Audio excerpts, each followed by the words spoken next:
The books came in early January, delivered to Valley State Prison and Central California Women's Facility in Chowchilla. These special Freedom Libraries were set up in housing units for easy access and to encourage community. Hundreds of thousands of stories, all different and all full of a tragic, disturbing necessity. The man behind the deliveries was Reginald Dwayne Betts, author, lawyer, poet, and recipient of MacArthur Genius Grant. He is also the founder of the national nonprofit Freedom Reads. The library installations and a discussion between Betts and institution residents was part of a collaboration with the California Department of Corrections and Rehabilitation. The mission of Betts' organization is a personal one. He was sentenced to 9 years in prison at the age of 16. For him, hope while incarcerated first came in the form of a paperback book. I was in one of these old school prisons where the cells were parallel and stretched down a corridor that was as long as the Atlantic. I would stand at my cell door and listen to men shout from 6 a.m. until 6 a.m. And then one day I heard this dude call out, "Hey, yo, send me a book." And I was confused because when they sent me to the hole, they took all of my books. And I thought maybe somebody was losing it until I heard it. Swoosh. Paperback sliding across concrete. Figured it was an anomaly. Maybe they knew each other. Days later, "Hey, yo, send me a book. What sale? 15.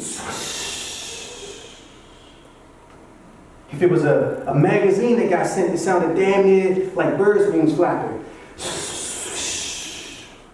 Betts told his audience that these books delivered through that underground prison library were a lifeline.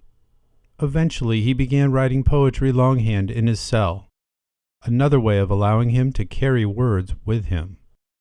Audience members said Betts' story, like his libraries, leave a lasting impression. He opened up a book and he became bigger than where he was. It's like we get incarcerated and we're brought into the prison system, but at the same time it's like we're not the things we've done. And that's pretty much what he's actually just showing me, that you don't become the things that you've done. He became bigger than what he was when he was put up in there. He educated himself, he gave himself knowledge. And not only did he do that, once he got out, he came back and helped the people that were still left behind. Freedom Reads books are meant to empower. They have been selected through consultations with hundreds of poets, novelists, philosophers, teachers, and others. The 500-book collection includes contemporary works alongside classics such as Homer's The Odyssey and the narrative of the life of Frederick Douglass. Freedom Reads is among a host of rehabilitative programs offered at VSP and CCWF, and is part of CDCR's commitment to providing opportunities for academic growth at all its institutions. I believe that reading books are important to my education as well as my life. Today, books that are about empowerment are very important to me. For one, I am an African American woman, so there have been things that we were basically told that we weren't going to ever be able to do, be able to accomplish, be able to see.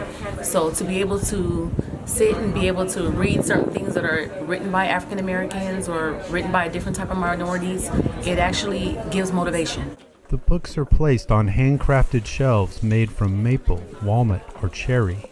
They are curved to contrast the straight lines and bars of prisons, as well as to evoke Martin Luther King Jr.'s line about the arc of the universe bending toward justice.